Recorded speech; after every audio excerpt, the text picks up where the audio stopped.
உணவே மருந்து என்று நீங்கள் சொல்லுவதற்கு ஒரு காரணம் இருக்கும்ல. தமிழர் வாழ்வில் உணவு எப்படி மருந்தாக இருக்கிறது?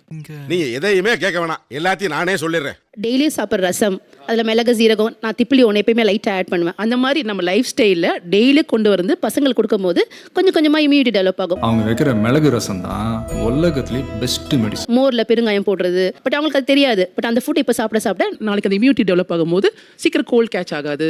அந்த மாதிரி அவங்க ப்ராப்ளம்ஸ் வராமல் அவங்கள பார்த்துக்கலாம். அந்த அக்கா சொன்னாங்க சளி பிடிச்சா மிளகு வச்சு ரசம் கொடுப்பீங்கன்னு சொல்லிட்டு. ஒரு சளின்ற விஷயத்த ஒண்ணா வகைப்படுத்துறாங்களா? அது நிமோனியாவா, வைரல் இன்ஃபெக்ஷனா இருக்குமா, இல்ல பாக்டீரியல் இன்ஃபெக்ஷனா இருக்குமா? தெரியவே தெரியாது சார். நீங்க சளிக்கு பெப்பரை மட்டும் கொடுத்து உங்க குழந்தைய வீட்டுல வச்சுப்பீங்களா? கண்டிப்பா கிடையாது. ஊர் ஓட்டு தான் கரெக்ட், நீ தான் கரெக்ட். ஒரு 3 நாளுக்கு மேல குழந்தை இரும்பிட்டே இருந்தா டாக்டர் கிட்ட போய் நம்ம காட்டுறோம். அது வைரல் இன்ஃபெக்ஷனா என்ன அப்படின்றத அவர் சொல்றதுக்காக தான் அதை படிச்சிருக்காரு அவரு. என்ன செய்து உடம்புக்கு இது வந்து முன்னேற்பாடா தான் நான் கொடுக்க விரும்புறேன். அந்த பெப்பரோ ஏதோ சளி வரக்கூடாது வந்தாலும் அது தீர்வு எப்போ வரும் அப்படின்னா, இவங்க சொன்ன மாதிரி 3ஆவது நாள் கழிச்சு தான் நான் டாக்டர்கிட்ட கூட்டிட்டு போறேன் அப்படின்னா, அந்த 3 நாளைக்கு முன்னாடியே சரியாகணும். அதுக்கு அவங்களுக்கு அந்த இம்யூனிட்டி வேணும்ன்றக்காகவே முன்னாடி இருந்தே அதை நான் பழக்கப்படுத்துறேன். முதல்ல கஷ்டமா தான் இருக்கும், அப்புறம் பழகிடும். அவங்க சொல்றது என்ன, இந்த மாதிரி ரசமெல்லாம் நான் கொடுத்தனா சளியே வராதுங்க. வரவிடாம அது அவங்களால ப்ரூவ் பண்ண முடியல. நம்புறது மாதிரி இல்லையே. ப்ரூவ் பண்ணா நம்புவியா? அதாவது நீங்க இது வரைக்கும் சளி வந்ததே இல்ல, நான் ரசம் டெய்லி கொடுத்துட்டே இருக்கேன். கிளைமேட் சேஞ்சஸ் இருக்கு, ஸ்கூலுக்கு அனுப்புறோம் பிள்ளைய, அவங்களுக்கு வைரல் இன்ஃபெக்ஷன் இருந்தா அந்த தொற்று வரும் குழந்தைக்கு. கரெக்ட்டுங்களா? அதை எப்படி அவ்வளவு கரெக்ட்டா கண்டுபிடிச்ச? இது மோப்ப முடிக்கிற மூக்குடா. Is it? நீங்க சொன்ன மாதிரி ஸ்கூல்ல போகும்போது வரதான் செய்யும், சீசனல்ஸ்ல கண்டிப்பா வரதான் செய்யும், ஈவன் நம்ம எல்லாருக்குமே வரதான் செய்யும்.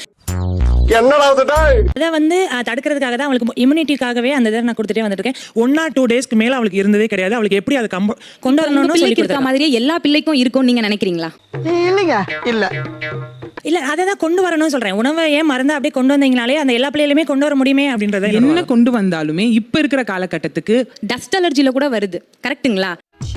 தெரியல. எனக்கு டஸ்ட் அலர்ஜியில சளி பிடிக்கும். ஸ்கூல்ல இருந்து வரப்ப வந்துறதுக்கான வாய்ப்பு இருக்குது. யாராவது தும்புறப்ப வர வாய்ப்பு இருக்குது. அப்ப வாய்ப்புகள் அதிகமா இருக்க காலகட்டத்துல வாரத்துல 1 நாளோ 2 நாளோ அந்த பிள்ளை ரசம் சாப்பிட்டுட்டு வந்தா நல்லது தானே? அப்படி அது தெரியாது சார். இப்போ அந்த ரசம் கொடுக்குறாங்க, நல்லது. அது கோல்டு கம்மி பண்ண ஹெல்ப் பண்ணுது. இதுல இருந்து என்ன தெரியுது? இந்த கோல்டு எதனால வந்தது, இது என்ன கோல்டு அப்படின்றது தெரிஞ்சுக்கிட்டு அதுக்கு அவங்க சூப் கொடுக்கட்டும், இல்ல வந்து அவங்க அந்த ரசம் கொடுக்கட்டும். எப்பறா இவ்வளவு புத்திசாலித்தனமா பேசுற? இது கூட அதுக்கான ஒரு பாக்டீரியல் இன்ஃபெக்ஷன் இருந்தால் அதுக்கான ஒரு ஆன்டிபயோட்டிக் கொடுத்தாங்க அப்படின்னா ரெண்டுமே சேர்ந்து தான் வேலை செய்யும். இது தனித்தனியா வேலை செய்யாது. ஓஹோ, ஆமா. அப்ப அவர் என்ன சொல்ல வர்றாருன்னா, இதன் வழியாக அவங்களுக்கு கிடைக்க வேண்டிய முறையான மருத்துவ சிகிச்சைக்கு அவங்களை நீங்க அந்த ஸ்பேஸே கொடுக்கலங்கிறார். ஓ மை காட், டாக்டர் அதே தான் சொல்ல போறாங்க. நல்ல புரத சத்து இருக்கு, அது கொடுங்க, குழந்தைக்கு சூப் கொடுங்க அப்படின்னு சொல்ல போறாங்க. அது கொடுங்க, வேணான்னு சொல்லல. பட் எக்ஸாக்ட் ரூட் காஸ் என்ன அந்த குழந்தைக்கு? உன்னை விட வித்த தெரிஞ்சுடா நானே. வித்தைய மூட்டை கட்டி குப்பையில வர்றான். இப்போ வந்து ஒரு குழந்தைக்கு நிமோனியா இருக்குன்னா அந்த குழந்தைக்கு புரோட்டீன் கண்டிப்பா வேணும், நல்ல சூப் வேணும், நல்ல நீங்க சொல்ற மாதிரி நாட்டுக்கோழியா இருக்கட்டும், எதுவா இருக்கட்டும், அது நல்லது அப்படின்னா கொடுங்க கண்டிப்பா. ஆனா அந்த நிமோனியா பாக்டீரியாவா இல்ல ஃபங்கலா இல்ல என்ன பர்టిక్యులர் ரீசன்னால வந்தது? இங்க பாரு, நீ யாரு எவர்னு கண்டுபிடிக்கிறதுக்கு சிபிஐ அனுப்பியாச்சு. இன்னைக்கு ராத்திரிக்குள்ள தெரிஞ்சு போக முடியும் யாருன்னு. அந்த பர்టిక్యులர் வைரஸை என்ன மெடிகேஷன் கொடுத்தா அதை பரவாம அதை ஸ்டாப் பண்ண முடியும் அப்படின்றத தெரிஞ்சுக்கிட்டு அந்த மெடிசனை எதையும் சேர்ந்து கொடுத்தா சபாஸ் மாப்பிள்ள சபாஸ். அதுதான் அப்ரோப்ரியேட் ட்ரீட்மெண்டா இருக்கும். அது ப்ரொஃபஷனலால மட்டும்தான் பண்ண முடியும், ஹோம் ரெமெடியால பண்ண முடியாது. ஏன்னா உலகத்திலே யாரும் செய்யாததை நான் செஞ்சுட்டு இருக்கேன், உலகத்திலே யாரும் செய்ய முடியாததை நான் செஞ்சுட்டு இருக்கேன். எனக்கு திமிரு இல்லாம எப்படி இது வரும்? மிளகு ரசம் சாப்பிட்டா சளி வராதுங்கிறது உபாய். ஆனா அது என்ன வகை சளினே தெரியாம எனக்கு மிளகு ரசமா ஊத்திக்கிட்டு இருக்காங்க. ஆனா ஏன் சளி என்னன்னே தெரியாம நாம அதை மட்டுமே குடிச்சிட்டு இருந்தா எப்படி சரியாகும்? எப்படி உணவு மருந்தாகும்? அதானே. டெய்லி மார்னிங் வந்து நான் மோர் எடுத்துப்பேன். அந்த மோரோட வந்து ஆம்லா வந்து டெய்லி வந்து இது பண்ணும்போது கட் ஹெல்த் வந்து ரொம்ப நல்லா இருக்கும் சார். அப்படியா?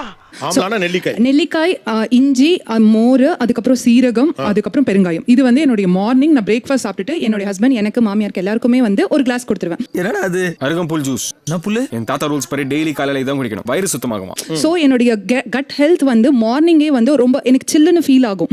அது எப்படா முடியும்? முடியாது.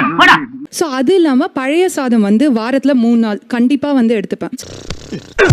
பழைய சொத்தை திங்காத உன்னை எத்தனை தடவை சொல்றது? காலையில சத்துமாவு கஞ்சி அப்படின்னு சொல்லுவாங்க. நான் வீட்டிலே வந்து ஒரு 40 இன்கிரீடியன்ஸ் போட்டு சுக்கு, ஏலக்காய், அதிமதுரம், இது அப்புறம் கேழ்வரகு, கம்பு, சோளம், இதெல்லாமே அதுல கலந்து காய வச்சு அரைச்சி அதுல வந்து கஞ்சி காலையில ஒரு டம்ளர், இல்ல, இது வந்து உணவா மருந்தா? உணவு சார். இதோட நான் வந்து அந்த கலக்கிறதும் மருந்து இருக்குங்க சார். என்னடா குழப்புறா? டெய்லி நம்ம எல்லாம் உணவுல சேர்க்கலாம் மஞ்சள். அது தெரிஞ்ச தெரியாம எல்லாத்துலயும் அது சேர்க்கிறோம். அது பேசிக் ஒரு இம்யூனிட்டி ஃபார்ம் பண்ணுது எல்லாத்துக்கும். சொன்னாங்களா உன்கிட்ட? மஞ்சள் சொன்னாங்க. அதுல வந்து ஒரு மருந்துக்கான மூலப்பொருள் இருக்கு. இப்ப கர்க்குமின் ஒரு மூலப்பொருள் இருக்கு. அது மஞ்சளா சாப்பிடும்போது நம்ம உடம்புல எந்த அளவுக்கு எடுத்துக்கும் தெரியாது. ஆனா அதே வந்து அந்த கர்க்குமினை தனியா பிரிச்சு அது வீரியம் கூட்டி சாப்பிடும்போது அது மருந்தா செயல்படும். அப்படியா? என்ன நொப்படியா நம்பலையா? அப்படி இல்ல. மஞ்சள்ல இருக்க ஏதோ ஒரு காம்பனன்ட் தான் மருந்து. அதை எடுத்து அறிவியல் ரீதியா ப்ராசஸ் பண்ணி அதை மருந்து ஆக்கணும். அப்படி ஆக்கினாதான் அது மருந்து. எல்லாத்தையும் எப்படி மருந்து அப்படின்னு கேக்குறாரு. யோ, இதத்தானே அவர் சொல்லிட்டு போறாரு. திரும்ப வர நீ சொல்லுமா? நீ என்ன எக்கோவா? போய் வேலையை பாரியா சூப்பு. மஞ்சள்ல வந்து குர்குமின் இருக்கு அவர் சொன்னாரு. மஞ்சளுக்குள்ள தானே சார் குர்குமின் இருக்கு. டெபினெட்லி. மஞ்சள்ல இருந்து அதை எடுத்து குர்குமினா டேப்லெட்ஸ் ஆக்கி வித்துட்டு இருக்காங்க நியூட்ராசிட்டிகல்ஸ்ல. மார்க்கெட்டிங் சாமி, மார்க்கெட்டிங். எனக்கு ஒரு நோய் இருக்குன்னு வச்சுக்கோங்களேன். அப்ப அந்த கூரை நான் கான்சென்ட்ரேட்டடா மாத்தி ஸ்பெசிபிக்கா மாத்திரையாக்குறேன். ஆனா அதனுடைய டே டு டே லைஃப்ல நான் யூஸ் பண்ணிட்டே வந்தேன்னா அதுல இருக்கக்கூடிய இப்ப நான் வந்து 5 கிராம் மஞ்சள் நான் பயன்படுத்துறேன் வச்சுக்கலாம். அதுல நீங்க சொல்றது குறிப்பிட்ட பொருள் இருக்குல்ல, அது கொஞ்சம் கலக்கும் என் உடம்புல. அது கொஞ்சம் கொஞ்சமா கலந்து கலந்து கலந்து என்னுடைய உடம்பு ஆரோக்கியமா வச்சிருக்கோம். கரெக்ட் தானே? அது யாராலும் மறுக்க முடியாது. அவ்வளவுதான். அந்த மாதிரி தான் இதுவும். ஆஹா, லாப் பாயிண்ட் போய் ஷாப் பண்ணிட்டு போயிட்டானே. வல்லாரை துவையல், பழைய சாதத்துல வல்லாரை துவையல். இந்த ஒவ்வொரு மூலிகையும் நம்ம துவையலா வச்சு சாப்பிடுறது. பூண்டு ரொம்ப மிகப்பெரிய ஒரு இது. தட்டிட்டு ஒரு 5 மினிட்ஸ் வச்சுட்டு போட்டீங்கன்னா அதோட வீரியம் இன்னும் அதிகமா இருக்கு. இத்தனை வருஷமா எனக்கு இந்த விஷயம் தோணவே இல்லை. அருமையான யோசனை. எங்க அம்மாவுக்கு ஒரு 50 கொடி வகைகள் இலை வகைகள் மூலிகை தெரிஞ்சதுன்னா நான் வந்து ஒரு 20ஆவது என் அடுத்த ஜெனரேஷன் ஃபார்வர்ட் பண்ணணும் அப்படின்ட்டு நான் நினைக்கிறேன். நல்ல மனசுமா, அப்படித்தான் இருக்கணும். ஓகே, வேற மாப்பிளை சம்பா, திணை, கருப்பு கவுனி, சிகப்பரிசின்னு சொல்லுவாங்கல்ல. ஸோ இதெல்லாம் நம்ம வந்துட்டு ஒரு மிக்ஸாவும் அரைச்சிக்கலாம். இல்லனா இட்லி, தோசை இந்த மாதிரி செஞ்சும் சாப்பிடலாம். ஓகே. So, இதுமே சாப்பிடும்போது விதவிதமான அரிசிகளில் மருத்துவ குணங்கள் இருக்கு. இப்ப பழைய சோறு கண்டிப்பா நீங்க சொன்ன மாதிரி ஹெவியா இருக்கும். ஆனா சாதத்தை ஊற வச்சு தண்ணி குடிச்சினா ரெஃப்ரெஷிங்கா இருக்கும். அப்படிங்களா? ரொம்ப சந்தோஷம். அந்த மாதிரி சின்ன சின்ன விஷயம்லாம் நம்மளால என்ன முடியுமோ அது வாழ்வியல்ல சேர்த்துக்கலாம். ஐடியா கொடுத்ததுக்கு நன்றி. அப்ப வரட்டுங்களா? என்ன வழக்கமா சாப்பிடுறோமோ அதுல எதெல்லாம் மருந்தா இருக்குன்னு சொல்லுங்க. சார் பேசிக் அஞ்சரை பெட்டியில சார் நம்ம இல்ல புரியல. டெய்லி எல்லாத்துக்கும் யூஸ் பண்ற அஞ்சரை பெட்டியில் கடுகு, உளுந்து, சீரகம், மிளகு, நம்ம வெந்தயம், இது எல்லாமே நம்ம எல்லா சமையலுக்கும் காமன்லி யூஸ் பண்றதுதான். அது எல்லாத்துலயும் மருத்துவ குணம் இருக்கு. ஏதாவது இருந்தா சொல்றா. சீசன்ல விளைய வைக்கிற காய்கறிகளை நம்ம சாப்பிட்டாலே போதும், நம்ம உடம்பு வந்து ஹெல்த்தாவே மாறிடும். என்னடி இது? எல்லாருமே பேசிட்டு இருக்கீங்க, ஆனா எல்லாமே வெஜிடேரியன் தான் சொல்றீங்க. தமிழர் வாழ்வில் நான் வெஜிடேரியன் இல்லையா? அந்த டவுட் எனக்கு ரொம்ப நாளா இருக்குடா டாடி. மண்ணீரல் சார், பிளட் சர்க்குலேஷனுக்கு நல்ல இம்ப்ரூவ்மெண்ட் கிடைக்கும். நான் சொன்ன பிறகு சொல்றீங்க. ஆக்சுவலா தமிழர்கள் வாழ்வில நான்வெஜ் பிரதானம் தானே. அப்போ உணவே மருந்துனா அதிகமா நான்வெஜ் பத்தி வந்திருக்கணுமே, ஒன்னும் வரலையேன்னு கேக்குறேன். ஆமா, இந்த கேள்வி இப்ப எது கேக்குற நீ? நான்வெஜ்ஜை வந்து நம்ம சுவைக்கான ஒரு விஷயமா பாக்குறதால தான் அது மருந்தோட ரொம்ப கனெக்ட் பண்ண முடியல. Are you confident? Confidence. Mind நமக்கு எப்படி பிக்ஸ் ஆயிருக்குன்னா ருசியும் ஆரோக்கியமான உணவும் ஒன்றல்ல. ஆரோக்கியமான உணவு அது ருசியா இருக்காது. Yes sir. அப்போஸ் குளுக்கோஸ். அப்போஸ்ங்க, அப்போஸ்னா ஆமான்னு அர்த்தம். மீன்ல இருக்கிறது வந்து பாத்தீங்கன்னா அதிகமா அந்த புரோட்டீன்ஸ் வந்து அதிகமா இருக்கு. அதனால மீன் உணவுகள் எல்லாம் சாப்பிடலாம்.